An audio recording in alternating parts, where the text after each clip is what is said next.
10 तरह का कढ़ी चावल खाने वाला ससुराल। आओ पोता बहू, घर के अंदर आओ, इसे अपना ही घर समझो।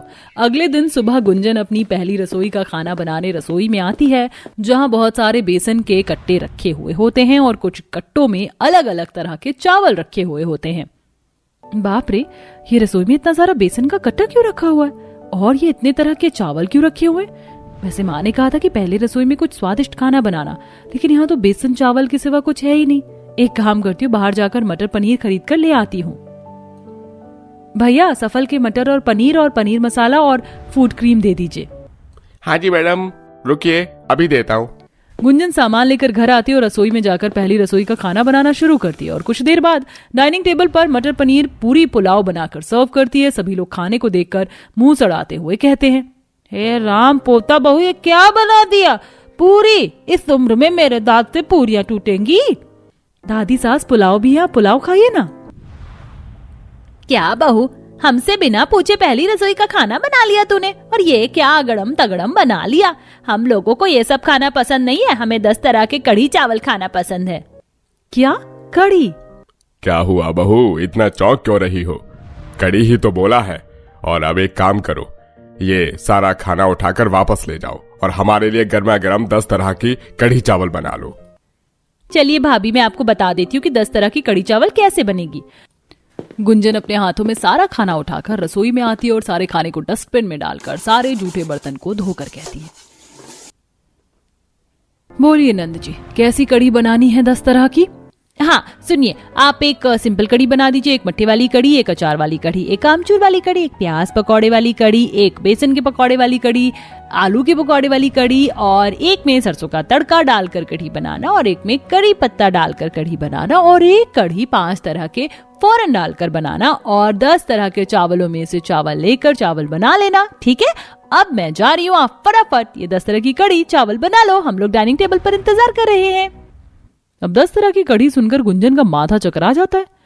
हे भगवान, ये कैसे ससुराल वाले हैं, इतनी कढ़ी कौन खाता है? अपने पीहर में तो सिर्फ एक ही कढ़ी जानती थी मैं। अब गुंजन अलग अलग भगोने में तरह तरह के बेसन के घोल बनाती है, कुछ सब्जियों को काट कर उनके पकौड़े तलती है और 10 तरह की कढ़ी बनाकर डाइनिंग टेबल पर सभी परिवार को सर्व करती है।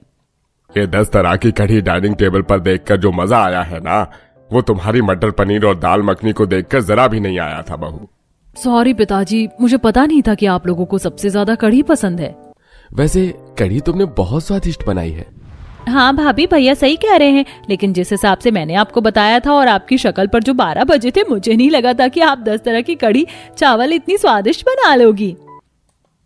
अब सभी लोग कढ़ी को खाकर गुंजन की बहुत तारीफ करते हैं और उसके बाद सभी अपने अपने काम में लग जाते हैं। वहीं गुंजन 10 तरह की कढ़ी बनाकर बहुत ज्यादा थक जाती है, इसीलिए वह बिना कुछ खाए अपने कमरे में जाकर आराम करने लगती है। तभी देर शाम लंच में 10 तरह की कढ़ी बनाकर मेरी हालत बहुत ज्यादा खराब हो गई। अब रात के डिनर में कुछ हल्का बना लेती हूँ। अब जैसे ही कुकर में दाल की सीटी बजती है, तभी सोफे पर बैठी सुधा और गायत्री कहती है, हाँ दैया, ये हमारे घर में सीटी की आवाज कहाँ से आ रही है? हमारे घर में तो कुकर में कुछ नहीं बनता, कढ़ी तो कढ़ाई में ही बनती है, जरा देख कर आना गायत्री। माँ जी, मैं अभी देख कर आती हूँ। गायत्री रसोई में आती है तो वह देखती है कि गुंजन ने कुकर में दाल चढ़ा रखी और पतीले में चावल, जिसे देख गुंजन भड़कते हुए कहती है, ये क्या कर रही हो बहू?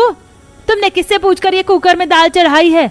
तुम्हें बहुत अच्छे तरीके से बताया था ना तुम्हारी ननद ने कि हम सबको कढ़ी चावल खाना बहुत पसंद है। तभी वहां पर गुंजन की जेठानी हेमानी आती है। क्या हुआ देवरानी जी, 10 तरह की कढ़ी चावल बनाकर हालत खराब हो गई क्या? नहीं, ऐसी कोई बात नहीं है, मैंने सोचा कि सुबह जब इतना कढ़ी खाया तो रात में कुछ हल्का बना लूं। अब इतना कहकर गायत्री वहां से चली जाती है। तभी वहां से हेमानी भी गुजर रही होती है, जिसे रोकते हुए गुंजन कहती है, सुनिए जेठानी जी, थोड़ी बहुत मदद कर दीजिए, ये अकेले 10 तरह की कढ़ी चावल बनाने से मेरी हालत बहुत ज्यादा खराब हो गई है। तो मैं क्या करूं देवरानी जी, कोशिश करिए, हो जाएगा। जब मैं आई थी तो मुझे भी नहीं आता था, लेकिन धीरे धीरे सब सीख गई और आपके आने के बाद अब थोड़ी तो फुर्सत मिली है। अब आप चाहती है कि मैं फिर से आपकी मदद करूं और 10 तरह की कढ़ी चावल बनाऊं? ना बाबा, मुझसे नहीं होगा, खुद कर लो आप। हिमानी बहाना करते हुए अपनी देवरानी को रसोई में अकेला छोड़कर चली जाती है, जिसके बाद गुंजन अकेले ही 10 तरह की कढ़ी चावल बनाना शुरू करती है। वो पहले बेसन को घोलती है, फिर कुछ पकौड़े को तलती है और कुछ कढ़ी में कढ़ी पत्तों से तड़का लगाती है, कुछ में सूखी मिर्च से, किसी में दही तो किसी में लस्सी डालकर 10 तरह की कढ़ी तैयार करती है और डाइनिंग टेबल पर सबको परोसती है। वाह भाभी, आप तो कढ़ी बनाते बनाते कढ़ी में चैंपियन होती जा रही हैं। इतना स्वादिष्ट कढ़ी बनाई है। हाँ सच में गुंजन, तुमने बहुत बहुत बढ़िया, बहुत स्वादिष्ट कढ़ी बनाई है। एक काम करता हूँ, कल घर पर अपने ऑफिस के सीनियर्स को बुलाकर लेकर आता हूँ। वो लोग राजस्थानी हैं और उनको कढ़ी खाना बहुत पसंद है। ओ भाई साहब, मेरा पहले यहाँ पर इतना दिमाग खराब हो चुका है 10 तरह की कढ़ी चावल तीनों टाइम बना बनाकर। अब ये महान हस्ती अपने ऑफिस के सीनियर्स को भी बुलाकर लेकर आ रहे हैं। ठीक है, ले आइएगा, मैं बना दूंगी। अब अगले दिन विवियन अपने ऑफिस के सीनियर्स को डिनर पर लेकर आता है और गुंजन उन सभी के 10 तरह की कढ़ी बनाकर डाइनिंग टेबल पर सर्व करती है। विवियन भाई, कढ़ी तो खाना चोखो बनो है। कढ़ी फुटारी कढ़ी बनो है विवियन भाई। मुझे राजस्थानी तो नहीं आती, पर thank you so much sir. अब तो अपनी प्रमोशन पक्की समझो। कुछ देर बाद विवियन के सभी ऑफिस सीनियर्स उसके घर से चले जाते हैं। अगले दिन सुबह, माँ जी बेसन खत्म हो गया है तो खाने में क्या बनाना है? हाय दैया गायत्री, बेसन कैसे खत्म हो गया? रुक, मैं फोन करके अभी एक ठेला बेसन घर में मंगवाती हूँ। कुछ ही देर में घर के बाहर ठेले भर के बेसन के कट्टे आ जाते हैं और लेबर उन कट्टों को उठाकर रसोई में रखकर वहां से चले जाते हैं। जब पोता बहू अब 10 तरह की कढ़ी चावल बनाकर तैयार कर दे। अब गुस्से में दांत पीसती हुई गुंजन रसोई में जाती है और 10 तरह की कढ़ी चावल और बड़े बड़े भगोनों में चढ़ा देती है। बहुत हो गया, मैं आज ही विवियन जी से बात करूंगी, मैं नहीं बना सकती हूँ। और ये 10 तरह के कढ़ी चावल, सभी लोग 10 तरह के कढ़ी चावल को खा रहे होते हैं। सभी को खाना खिलाने के बाद गुंजन अपने कमरे में जाती है जहां विवियन लैपटॉप पर काम कर रहा होता है। तुम्हें तुम्हारी वाइफ पर जरा भी ध्यान नहीं है क्या? ध्यान कैसे नहीं होगा, मुझे तो बहुत ध्यान है। ऊपर से मैं तो बहुत खुश हूँ। तुम्हें पता है, तुम्हारी 10 तरह की कढ़ी चावल खाने के बाद ऑफिस के सीनियर्स ने मेरी प्रमोशन कर दी है। ओ प्लीज विवियन, तुम तो ऐसे मत बोलो। तुम्हें पता भी है कि सुबह शाम 10 तरह की कढ़ी चावल बना बनाकर मेरी हालत कितनी ज्यादा खराब हो गई है। ऊपर से घर का एक भी सदस्य मेरी मदद नहीं करता। तुम कुछ बोलो ना अपने घर वालों को, उन्हें बोलो कि 10 तरह की कढ़ी चावल खाना बंद कर दें। तुम्हारा दिमाग खराब है क्या गुंजन? मैं ये कैसे कर सकता हूँ? मेरे पूरे परिवार वालों को 10 तरह की कढ़ी चावल खाना बहुत पसंद है और मुझे भी। तो क्या तुम मेरे लिए भी नहीं बनाओगी? और माँ तो ये बात कभी नहीं मानेगी। मैं इसमें तुम्हारी कोई मदद नहीं कर सकता। ठीक है विवियन, कोई बात नहीं। अब अपने पति से भी गुंजन को कुछ खास मदद नहीं मिलती। अब गुंजन फैसला लेती है कि वह 10 तरह के कढ़ी चावल बनाएगी, सिर्फ ससुराल वालों के लिए, लेकिन खुद नहीं खाएगी। माँ जी, 10 तरह की कढ़ी चावल रेडी है, खा लीजिए। सभी परिवार के सदस्य फटाफट 10 तरह के कढ़ी चावल को खाने लग जाते हैं, लेकिन किसी की भी नजर गुंजन की हालत पर नहीं जाती। गुंजन दिन पर दिन पतली दुबली होती जा रही थी, बीमार पड़ती जा रही थी। तभी एक दिन गुंजन रसोई में 10 तरह की कढ़ी चावल बना ही रही होती है कि वो वहां पर बेहोश हो जाती है। पूरा परिवार रसोई में पहुंचता है। गुंजन को फौरन डॉक्टर के पास लेकर जाना होगा। गुंजन जी की हेल्थ कंडीशन बहुत ज्यादा खराब हो रही है। लगता है कई दिनों से खाना नहीं खा रही हैं। शरीर में एनीमिया के लक्षण सामने आए हैं। खाना तो तीनों टाइम बन रहा था, फिर बहू ने खाना नहीं खाया क्या? माँ, ये सब हमारी वजह से हुआ है। गुंजन ने मुझसे कहा था कि उसे कढ़ी बनाना और खाना बिल्कुल भी पसंद नहीं है, लेकिन हम लोग फिर भी उससे 10 तरह की कढ़ी चावल बनवाते रहे, जिसका नतीजा उसने ये दिया है कि वो हमको बनाकर 10 तरह की कढ़ी चावल खिलाती रही, लेकिन खुद ने खाना पीना छोड़ दिया। अब गुंजन जैसे ही होश में आती तभी सारा परिवार उससे माफी मांगते हुए, बहू हमसे बहुत बड़ी गलती हो गई, हमें माफ कर दे। हमने कभी भी तेरी इच्छाओं के बारे में नहीं सोचा और अपनी इच्छाएं तुझ पर जबरदस्ती थोपते रहे और पूरी करवाते रहे। अब गुंजन सबको माफ कर देती है और इस हादसे के बाद गुंजन के ससुराल वाले के 10 तरह के कढ़ी चावल खाना भी छोड़ देते हैं। ये क्या भाभी, आप अभी अभी आई हो और जाने की बात करी हो? आप थोड़ा रुको, मैं आपके लिए कुछ खाने को लाती हूँ। सिमरन कुछ बोल पाती कि उससे पहले ही शांति फोन पर बात करती हुई उनके सामने आती है और उन्हें सुनाते हुए कहती है, अरे बहन, पता नहीं कैसे कैसे लोग होते हैं, खाली हाथ बेटी के घर आ जाते हैं और पेट भर के खाकर चले जाते हैं। मैं तो जब भी अपनी बेटी के घर जाती हूँ सोने का कुछ बनवा कर लेकर जाती हूँ और उसके घर से एक गिलास पानी तक नहीं पीती। शांति को फोन पर ऐसी बातें करता देख सिमरन और निशा दोनों समझ जाती हैं कि शांति उन्हें ही ताने दे रही है। और ये देख सिमरन अपनी नंद से बोलती है, तुम्हारी सास हर समय ऐसे ही तुम्हें सुनाती है क्या? तुम कभी अपने पति से क्यों नहीं कहती कुछ? भाभी, इस घर में एक मेरा पति ही तो मेरा साथ देता है। अगर मैं भी उनसे शिकायत करने लगी तो घर में कहीं अनबन ना हो जाए, और मैं नहीं चाहती कि घर में अनबन हो। और माँ जी की बात तो थोड़ा समय लगेगा तो सब ठीक हो जाएगा। मेरी नंद कितनी समझदार है, ठीक कहा उसने। मैंने भी तो लव मैरिज करी थी और अपने प्यार से शादी करने के लिए अपने घर वालों से रिश्ता नाता तोड़ दिया, और वही हाल मेरी नंद का है। तभी तो उसकी प्रेगनेंसी में मैं सिर्फ उससे मिलने आई थी। जैसे मेरी सास ने मुझे अपना लिया, वैसे ही निशा की सास की भी नाराजगी खत्म हो जाएगी। इस तरह सिमरन अपनी नंद से मिलकर अपने ससुराल जाती है, जहां वो अपनी गरीबी देख और अपनी नंद से मिलकर उसे अपने कुछ पुराने दिन याद आते हैं। पता नहीं उस गरीब लड़के ने तुझ पर ऐसा कौन सा जादू कर दिया जो तू राजपाट छोड़कर उस गरीब के घर बसना चाहती है। अगर जाना चाहती है तो जा, पर भूल जाना तेरे माँ बाप भी है। माँ, आपको मुझसे रिश्ता तोड़ना है ना तो तोड़ लो, पर देख लेना जब मैं अपने ससुराल में खुशहाल जिंदगी जी रही होंगी ना, तब आप ही आओगी मुझसे मिलने के लिए और मुझे खुशी खुशी अपनाओगी भी, ये मेरा विश्वास है। इतना बोलकर सिमरन सारा सामान लेकर अपने घर से निकल जाती है और शादी करके अपने गरीब ससुराल जाती है। सिमरन ये सब कुछ सोच रही होती है कि तभी एक औरत उनके पास आती है। बहू, पिछले आधे घंटे से तुम्हारा इंतजार कर रही हूँ। शाम को पार्टी में जाना है मुझे। मेरी बेटी का लहंगा बनाया कि नहीं? बन गया आंटी जी, बस अभी लेकर आती हूँ, और अगर मैं ना रहूं कभी तो माँ जी से बोल दिया कीजिए। अरे बहू, पूरे दिन में कम से कम 10 ग्राहक आते कपड़े लेने के लिए, और तूने अपने छोटे से कमरे को टेलर रूम बना रखा है। अब कौन सा कपड़ा किसका है मुझे क्या पता। कोई बात नहीं, अब मैं आ गई हूँ ना, मैं अभी आपको आपका कपड़ा देती हूँ। सिमरन को सिलाई का शौक था और इसी शौक को वो अपने ससुराल में आकर पैसे कमाने के लिए इस्तेमाल करती है, ताकि अपने गरीब ससुराल वालों की थोड़ी मदद कर सके। तो वहीं जब से निशा ने अपने परिवार के खिलाफ जाकर शादी करी थी, सिमरन के ससुराल वाले अपनी बेटी से खफा थे। समय यूं ही बीतता है और एक दिन, बहू, तेरी नंद और उसकी सास को यहाँ किसने बुलाया? कहीं तूने तो नहीं बोला था यहाँ आने के लिए? तू उस दिन अपनी नंद से मिलने के लिए गई थी। नहीं माँ जी, मैंने नहीं बोला। जरूर उन्हें कुछ काम होगा इसीलिए आई हैं। और वैसे भी अब आपकी बेटी गर्भवती है। अब तो नाराजगी छोड़ दीजिए, घर में मेहमान आए हैं, अच्छे से बात कीजिएगा। हमेशा तो बहू मुझे ही अपने बच्चों के सामने झुकना ही पड़ा है। पहले बड़े बेटे ने मेरी मर्जी के खिलाफ जाकर तुझसे शादी की, और उसके बाद मेरी बेटी ने भी वही काम किया। मेरे दोनों बच्चों की वजह से मुझे हमेशा सर झुकाकर जिंदगी का सामना ही करना पड़ा है। आशा अपनी बहू को सुनाकर मुंह बनाकर बाहर जाती है। आ गई सपनन जी आप तो बड़ी चालाक निकली। माना कि बच्चों ने लव मैरिज करी है, पर इसका मतलब ये तो नहीं कि आप अपनी बेटी को खाली हाथ विदा कर। मेरी बेटी ने भी लव मैरिज करी थी, पर हमने उसको पूरे 7 तोला सोना दिया था। बहन, आप तो हमारी हालात से वाकिफ है। उस समय हालात ही कुछ ऐसे थे कि कुछ दे ही नहीं पाए। वो सब तो ठीक है बहन, पर मेरी बहू अब गर्भवती है। 2 महीने बाद मैं घर में गोद भराई की रस्म रख रही हूँ, तो आप सभी को आना है शादी में।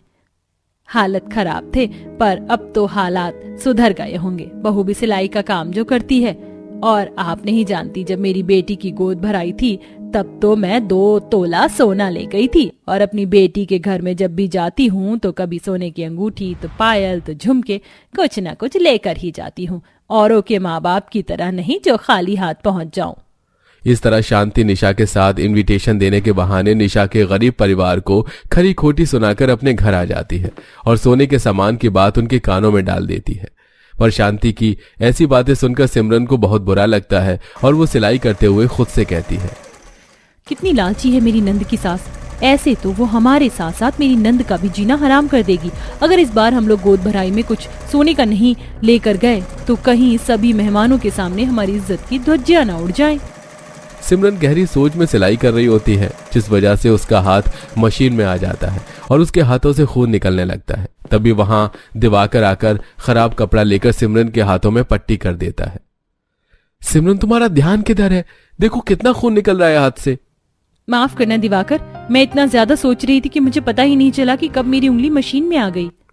इस तरह सिमरन सारी बात दिवाकर को बताती है और सारी बात सुनने के बाद दिवाकर सिर पर हाथ रखकर बैठ जाता है। हम गरीब कहां से इतना सोना लेकर जाएंगे गोद भराई की रस्म में? हम गोद भराई की रस्म में अगर एक सोने का झुमका भी ले जाएं तो वो भी बहुत बड़ी बात होगी हमारे लिए। ऐसा मत कहो दिवाकर, हम गोद भराई की रस्म में भी जाएंगे और इज्जत से जाएंगे, और मैं अपनी नंद को 10 तरह का सोना भी दूंगी, और उस दिन अपनी नंद की सास की बोलती बंद करूंगी। ये मेरा खुद से वादा है। पर तुम करोगी क्या? दिवाकर, तुम तो जानते हो शादी से पहले मैं पैसे जोड़ा करती थी। मैंने आज तक वो पैसे संभाल के रखे हैं और मैं सिलाई भी करती हूँ। कुछ पैसे तुम्हारे पास भी सेव हैं और माँ जी भी कह रही थी कि इस बार वो अंगूठी बनवा कर ही निशा से मिलने जाएंगी। और तुम्हें याद है, शादी से पहले मैं एक प्रोफेशनल आर्टिस्ट से मेकअप आर्टिस्ट का कोर्स सीख रही थी। मैंने सोचा था कि शादी के बाद मैं ब्राइडल सजाऊंगी और अभी तो बहुत शादियां होंगी। मैं सोच रही हूँ कि मैं मेकअप का भी काम शुरू कर दूं। दिन में सिलाई और रात में मेकअप का काम करूंगी। देखना, इन 1.5 महीने में मैं अच्छे पैसे कमा लूंगी। सिमरन की बातें सुनकर दिवाकर की परेशानी थोड़ी कम होती है और अब सिमरन पूरे दिन सिलाई का काम करती है और आसपास के ग्राहकों से और लोगों से बात करके मेहंदी और शादियों में ब्राइडल को सजाने के लिए जाती है। दीदी, आने में आपने बहुत टाइम लगा दिया। अब मेरे पास सिर्फ 1 घंटा है, बारात बस आने ही वाली है। अगर मैं समय से तैयार नहीं हुई तो? तुम फिक्र मत करो, मैं कोई ऐसी वैसी मेकअप आर्टिस्ट नहीं हूँ, बहुत अच्छा मेकअप करना जानती हूँ। 1 घंटा मेरे लिए काफी रहेगा। इतना बोलकर सिमरन बड़ी ही सफाई के साथ उस लड़की का मेकअप करती है और उसे प्रॉपर ब्राइडल लुक देती है। जब लड़की खुद को शीशे में देखती है तो सिमरन की काफी तारीफ करती है। दीदी, आपने तो सच में बहुत अच्छा सजाया है। मैंने उम्मीद नहीं की थी आपने जितनी मुझसे फीस ली उससे ज्यादा अच्छा काम किया है। 2 दिन बाद मेरी दोस्त की भी शादी है, आप ही उसे तैयार करना। इस तरह एक के बाद एक सिमरन के पास काम आने लगता है। अब कभी शादी में जाकर वो मेहंदी लगाकर पैसे कमाती तो कभी लोगों का मेकअप करके सजाकर, तो वहीं दूसरे दिन घर में रहकर सिलाई करती और दिन रात पैसे जोड़ती है। और इस तरह से काम करके वो खुद से 2 लाख रुपए जोड़ लेती है। बाकी पति और सास ने भी थोड़ी मदद की थी। देखते ही देखते गोद भराई का दिन आ जाता है और उस दिन जब निशा के घर में सजावट का काम चल रहा था तो निशा हाथों में मेहंदी लगवा रही होती है। तभी वहां एक वेटर हाथ में सोने के जेवर का थाल लिए आता है और टेबल पर रख देता है। मैडम, ये आपका सोने का नेकलेस। मेरा नेकलेस? पर मैंने तो कुछ नहीं बनवाया। ये तो बड़ा ही सुंदर सोने का हार है बहू। तेरे यार दोस्त तो अमीर निकले, तो गोद भराई में यही पहनना। सोने का हार देखकर आशा की खुशी का ठिकाना ही नहीं रहता। अब वो खुशी के साथ घर की डेकोरेशन में हाथ बंटवाती है। अब जैसे जैसे मेहमान आने लगते हैं तभी वहां 3-4 वेटर हाथ में थाल में सोने का सामान लाते हैं और टेबल पर रख जाते हैं। एक के थाल में सोने के कड़े थे, एक में सोने के बड़े बड़े ईयरिंग और एक में थी सोने की नथ और मांग टीका। वो सब लेकर आते हैं। अरे भैया, आखिर तुम सब हो कौन जो सोने की चीज मेरे घर में एक एक करके लेकर आ रहे हो? बहू कुछ बताएगी तो मुझे। माँ जी, मैं भी नहीं जानती। मैडम, हमारा काम सिर्फ यहाँ डिलीवरी करना है, हम वही कर रहे हैं, ये आपको लेना ही पड़ेगा। और ये आशा बहन, तुम्हारे घर में आज तुम्हारी बहू की गोद भराई और सोने का सामान खुद चलकर आ रहा है, क्या बात है? सोने का सामान देख अब आशा भी घबराने लगती है। कुछ देर बाद गोद भराई की रस्म शुरू होती है और तभी वहां सिमरन, शांति और दिवाकर के साथ 5 और वेटर के साथ आती हैं, जिनके हाथ में थाल थी जिसमें एक में सोने के कप थे, एक में सोने की पायल और अंगूठी थी, बाकी में कुछ सोने के सिक्के और सोने के बर्तन थे। और वो लोग उसी टेबल पर सब सामान रखकर चले जाते हैं। वहीं फिर गोद भराई की रस्म करते हुए सिमरन अपनी सास के साथ अपनी नंद को सोने की अंगूठी और पायल देती है। भाभी, इतना सारा सोना इन सब की जरूरत नहीं थी। भाभी, इसका मतलब एक एक करके जो 10 आदमी हमें ये सोने की चीजें देकर गए वो सब आपने भिजवाए थे, पर क्यों? अपनी बीवी से पूछो कैसे तुम्हारी माँ मेरी नंद को और हमें सोने के लिए हर समय ताने देती थी। शांति बहन, तुम इतनी अच्छी बहू और उसके परिवार को सोने के लिए ताना दिया करती थी, तुम ऐसी निकलोगी हमने तो कभी सोचा नहीं था। तुम कितनी लालची हो, खुद की बेटी को आज तक कुछ दिया नहीं और बहू से इतना डिमांड। माँ, मुझे आपसे ये उम्मीद नहीं थी। भाभी, हमें इनमें से कुछ नहीं चाहिए, आप इन्हें वापस लेकर चले जाओ। अपने बेटे और पड़ोसियों की बातें सुनकर शांति को काफी शर्मिंदगी महसूस होती है और उसकी गर्दन शर्म से झुक जाती है। और वहीं आशा और दिवाकर अर्पित से कहते हैं, कोई बात नहीं बेटा, ये सब हमने तुम्हारे लिए इंतजाम किया है और वैसे भी हर माँ बाप का फर्ज बनता है शादी में अपनी बेटी को कुछ देने का। इससे तुम हमारी तरफ से गिफ्ट समझ कर रखो। आशा के काफी कहने पर अर्पित और निशा गिफ्ट के तौर पर वो सारा सोना रख लेते हैं।